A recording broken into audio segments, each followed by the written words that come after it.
શહેરમાં ગંદકીનું સામ્રાજ્ય ઊભું થયાનું ચોંકાવનારું દૃશ્ય સામે આવ્યું છે. સ્માર્ટ સિટી અને ગ્રીન સિટી, ક્લીન સિટી તરીકે ઓળખાતા સુરત શહેરની હકીકત હવે પ્રશ્નો ઊભા કરી રહી છે.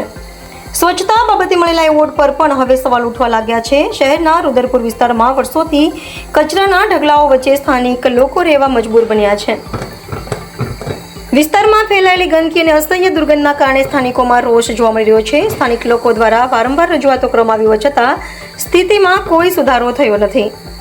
ઓનલાઈન ફરિયાદોથી લઈને સુરત મહાનગરપાલિકા કચેરી સુધી અનેક વખત રજૂઆતો કરવા છતાં ગંદકી યથાવત રહેતા લોકોમાં નિરાશા ફેલાઈ ગઈ છે.